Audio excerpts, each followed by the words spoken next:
ராசகர் சொல்லுப்பா. ஓயல் செய்தா என்னிடம் சொல்லு, நான் பாத்துக்கிறேன்னு சொன்னாருல. ஆமா. ஆனா இன்னைக்கு அவரு பேரு மாண்புமிகு முதலமைச்சர் பேரே சொல்லி நீங்க ஓயல் பண்றான். செங்கல் மணல் அள்ளுவதில ஒரு ஒன்றிய செயலர் வந்து கமிஷன் கொடுத்தாதான் மண்ணு அள்ள முடியுன்றான். ஆமா. அதுக்கப்புறம் போய் பாத்தீங்கன்னா நெல் கொள்முதல், அந்த நெல் கொள்முதல் செய்வதில் எவனா அந்த வில்லேஜ்ல வந்து போடணும் அப்படின்னு பார்த்தா அவன் அந்த இடத்துல ஓயல் பண்றான். அதுக்கப்புறம் போய் நம்ம போய் டீப்பா போய் பார்த்தோன்னா வழக்கறிஞர் நியமனம் 5 லட்சத்துல இருந்து 30 லட்சம் வரைக்கும் ஓயல் பண்றான் அமைச்சரு. அதுக்கப்புறம் போய் பார்த்தோன்னா 100 கோடி பயணி நிலம் அந்த 2 கோடிக்கு அவன் வந்து விற்பனை செய்யறான். ஆக இந்த ஓயலுடைய ஆட்சி, இந்த ஆட்சி நடக்குது. என்னவோ இவனுங்க வானத்திலிருந்து கீழ்ச்சின்னு வந்து பெரிய ராமர் வந்து ஆட்சி நடத்துற மாதிரி இவனுங்க கதை விட்டுன்னு இருக்கிறானுங்க. சத்தியமா நாட்டு மக்கள் பாத்துக்கின்னு இருக்கிறாங்க. அது வந்து இந்த முற்றுப்புள்ளி வைக்கின்ற நாள் விரைவில் நடக்கும். அந்த உள்ளாட்சி தேர்தலில கண்டிப்பா இந்த தாவேக்காக்கு தகுந்த பாடத்தை ஏற்படுத்துவாங்க. இந்த பதிவின் மூலம் நான் கேட்கின்றேன். நீ என்னவோ சொல்ற சொல்லு. என்னவோ இந்த ஒன்றிய செயலாளர் வந்து ஓயல் பண்ணானுங்க. வேலூர் ஒன்றிய செயலர் தானே, தெரியாது அவரு? வேலூர்ல மக்கள் எல்லாம் போராட்டம் பண்ணி அதுக்கப்புறம் தான் வந்து கட்சி விட்டு எடுத்தாங்க. கட்சி விட்டு எடுத்தாங்கன்னு சொல்லதான் வருது. வழக்கறிஞர் நியமனத்துல 30 லட்சம் வரைக்கும் ஓயல் பண்ணிக்கிறாங்கன்னு சொல்லிட்டு விழுப்புரத்தை சார்ந்த ஒரு சகோதரி, அந்த சகோதரியே வந்து தாவேக்க பெண்மணி தான். பொதுச் செயலாளர் மேல கம்ப்ளைண்ட் கொடுக்குறாங்க. பொதுச் செயலாளர் மேல கம்ப்ளைண்ட் கட்சி விட்டு அவங்களை தூக்கிட்டு நிர்மல் குமார் மேல கம்ப்ளைண்ட் கொடுக்குறாங்க. ஆனா அந்த கம்ப்ளைண்ட் கொடுக்குறாங்களே இன்றைக்கு கட்சியில இருந்து எடுக்கிறாங்க அதிரடியானா. இப்ப எதை காட்டுதுன்னா எங்க ஓயல் செய்துகிறாங்க. அந்த ஓயலை மறைப்பதற்கு சொந்த கட்சிக்காரங்களே அவங்க பழி வாங்குறாங்க. வேற யாருன்னா இருந்தா கூட பரவாயில்ல, சொந்த கட்சிக்காரு சொந்த கட்சி பழி வாங்கல, உண்மையதான் போய் சொல்றாங்க. இல்ல உண்மையா அங்க சொல்றாங்க. அங்க என்ன பண்றாங்க, கட்சி பொறுப்புல இருந்து எடுக்கிறாங்க. அவங்களுடைய மனநிலை எப்படி இருக்கும்? அதாவது இந்த பதிவின் மூலமா ஒரே ஒரு விஷயம் மட்டும் நம்ம சொல்றோம் விரும்புறோம். சொந்த கட்சிக்காரங்களுக்கு ஒரு பாதுகாப்பு இல்லாத ஒரு தாவேகா கட்சி, அதை விட இன்னைக்கு புஷி ஆனந்த் பிறந்த நாள் கொண்டாட்டம்னு சொல்லிட்டு ஒரு ஊர்ல பண்ணிட்டு இருந்தாங்க. அந்த ஊர்ல வந்து ஒரு அம்மா வராங்க, என் பையன் 20 வருஷமா இருக்கிறான், நீ அவனெல்லாம் கூட மாட்டியா, பதவி போடுமேன்னு சொல்லிட்டு அமைச்சரை கேள்வி கேக்குறாங்க. பாத்தீங்களா? அத பார்த்த அமைச்சர் கேள்வி அந்த மாதிரி புதுசா வரவங்களுக்கு தான் இவங்க பதவி கொடுத்து அழகு பாக்குறாங்களே தவிர அந்த கட்சியில இருக்கிறவனுக்கு கூட அத்தனை வருஷமா உழைச்சவனுக்கு எல்லாம் ஒண்ணும் கிடையாது எல்லாம். அதாவது ராசகர் என் நண்பர் அதிமுக இருந்து ஆள் புடிக்கிற வேலை தான் பாக்குறாங்களே தவிர இவங்க கட்சியில யாரையும் வளர்க்குற மாதிரி எல்லாம் தெரியல. ஒரு நண்பர் சொன்னார், வெம்பாக்கத்தை சார்ந்தவர் அவரு. இவர் வந்து ஒரு ஒன்றிய செயலாளர் வந்து ஒரு பொறுப்பு போடுறதுக்கு வந்து ஒரு 10,000 ரூபாய் கேக்குறாரு. 20,000 ரூபாய் போட்டீங்கன்னா நான் ஒன்றிய செயலாளர் பொறுப்பு தருவேன், நீங்க 50,000 ரூபாய் கொடுத்தீங்கன்னா நான் மாவட்டத்துல ஒரு பொறுப்பு தருவேன்னு சொல்லிட்டு ஒரு தரகர் மாதிரி வந்து எனக்கு போன் பண்றாருன்னு சொன்னாருல. இதுதான் வந்து அனைத்து தரப்பட்ட இடத்துலயும் நடக்குது. இது வந்து ஒரு கட்சியில வந்து ஒரு கொள்கை ரீதியா தான் ஒரு கட்சிக்கு வந்து போவாங்க. அந்த கொள்கை ஏத்துக்கணும். நான் உண்மையா சொல்றேன், நம்மளாம் திமுகனா என்ன, நம்ம ஐம்பது முழுக்க நம்ம சொல்றோம்ல, அண்ணா வழியில் அயராது உழைப்போம், ஆதிக்கமற்ற சமுதாயம் அமைத்த தீர்வோம், இந்தி திணிப்பை என்றும் எதிர்ப்பு, வன்முறை தவிர்த்து வறுமை வெல்வோம், மத்தியில் கூட்டாட்சி மாநிலத்தில் சுயாட்சின்னு சொல்றோம்ல. இது கொள்கை. அந்த கொள்கை ஏத்துக்கு நம்ம திமுக இருக்கிறோம். பாஜக இருக்கிறவன் அவனுடைய கொள்கை ஏத்துன்னு அவன் இருக்கிறான். ஒரே ராஜ்யம் இந்தியாவில கட்டமைக்கிறானுங்க. அந்த கொள்கையை ஏத்துக்குன்னு மனு தர்மத்தை அவன் ரொம்ப ஏத்துன்னு இருக்கிறான். அந்த மனு தர்ம வழியில் தான் வந்து நம்ம வந்து நடக்கணும். தாழ்த்தப்பட்டவன் தாழ்ந்தவனா இருக்கணும், பிற்படுத்தப்பட்டவன் பிற்படுத்தவனா இருக்கணும், அவனுக்கு கல்வி கொடுக்க கூடாது, அவனுக்கு பெண் அடிமையா இருக்கணும் அப்படின்னு சொல்றவன் தான் இந்த பாஜக சித்தா இருந்தான். அவன் அந்த கொள்கையில ஸ்ட்ராங்கா இருக்கிறான். நம்ம சமூக நீதியில ஸ்ட்ராங்கா இருக்கிறோம். அப்படிதான் வந்து நம்முடைய பார்வையா இருக்குது. ஆனா தாவேகா கட்சியினுடைய பார்வை என்ன? ஒண்ணுமே இல்ல, அதான் பார்வை. அதாவது பிஜேபின்னு அவனுக்கு ஒரு கொள்கை இருக்குது, நம்மள அடிக்கிறான், அது அவனுக்கு கொள்கை. ஆனா நம்ம ஒருத்தனை காக்குறோம், அது நம்முடைய கொள்கை. அதுதான் அவனுடைய கொள்கை என்னன்னு ஒரு கட்சியில இருந்து எடுத்து வச்சுக்கிறாங்களான்னு தெரியல. கொள்கை எல்லாம் கிடையாது. நீங்க வந்து பெரியார் பத்தி பேசுறவனுக்கு பெரியார் என்ன செய்தாருன்னு சொன்னா அந்த கட்சியில இருக்கிறவனுக்கு யாருக்குமே தெரியாது. அம்பேத்கர் பத்தி பேசுறவனுக்கு அம்பேத்கர் என்ன அந்த சமுதாயத்தில் புரட்சி செய்தாருன்னு சொன்னா அவனுங்களுக்கு தெரியாது. அதே மாதிரி காமராஜர் பத்தி பேசுறவனுக்கு காமராஜர் என்ன செய்தாருன்னு சொன்னா அவனுங்களுக்கு தெரியாது.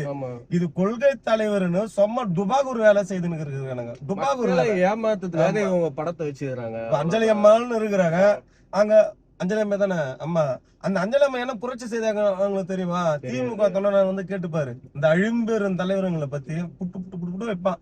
ஆனா இவனுங்களுக்கு அப்படி ஓட்டு வாங்கி ஒரு சமுதாயம், அந்த சமுதாயத்துல ஓட்டு வாங்கணும்னா இந்த தலைவர், இந்த சமுதாயத்துல ஓட்டு வாங்கணும்னா அந்த தலைவர், இந்த சமுதாயத்துல ஓட்டு வாங்கினா முன்னாடி அண்ணா வச்சாரு.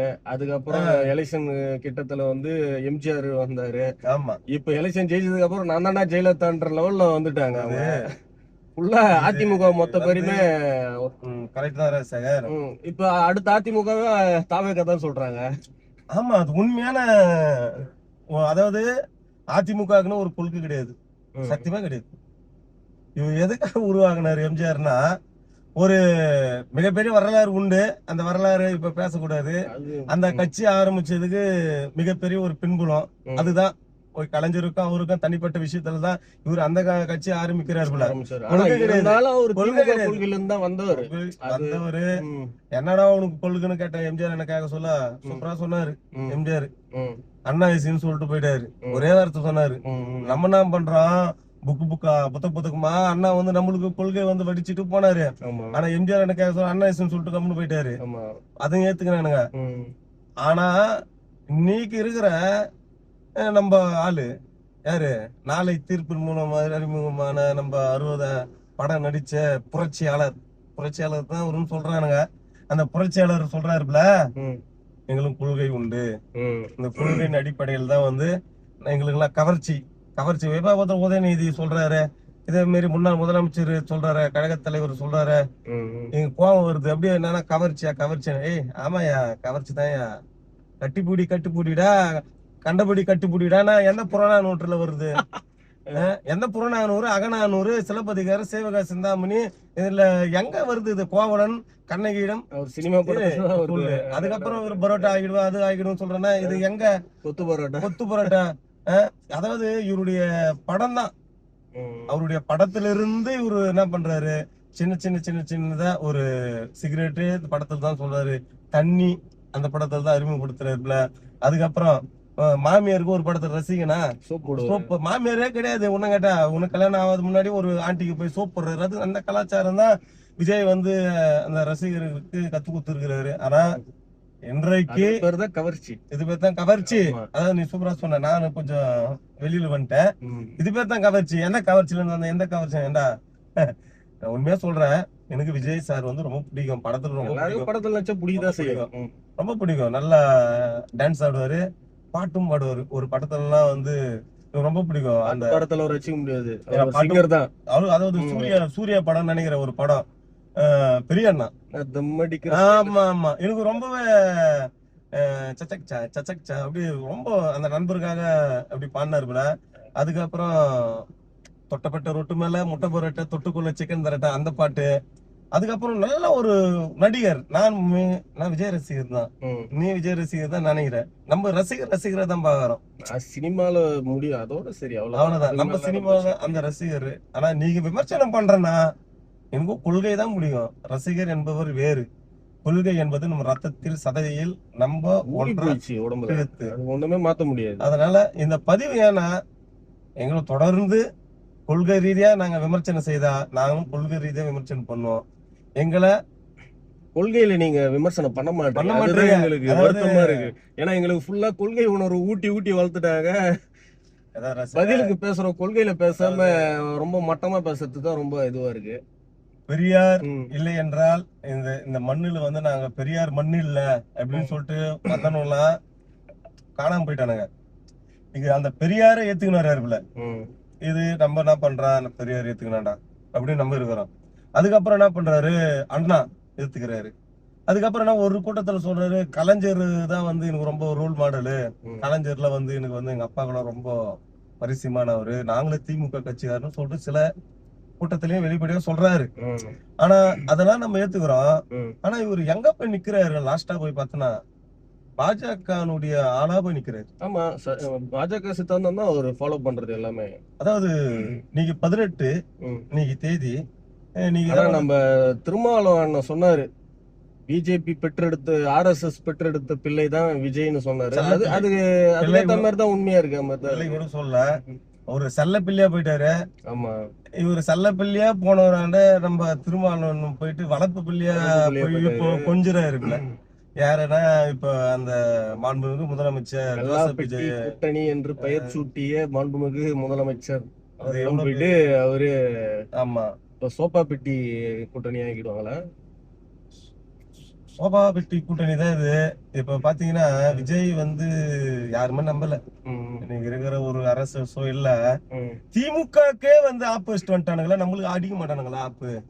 அதனால இவரு என்ன பண்றாரு எல்லாம் விஜய் அந்த விஷயத்தெல்லாம் அவரு ஷார்ப்பு தான். ஆமா யாரையும் நம்ப மாட்டாரு. அதால தானே ஒரு அதிமுக எம்எல்ஏ சார். அதாவது விஜய் வந்து நான் தனிப்பட்ட முறையில நான் பாராட்டுறேன்.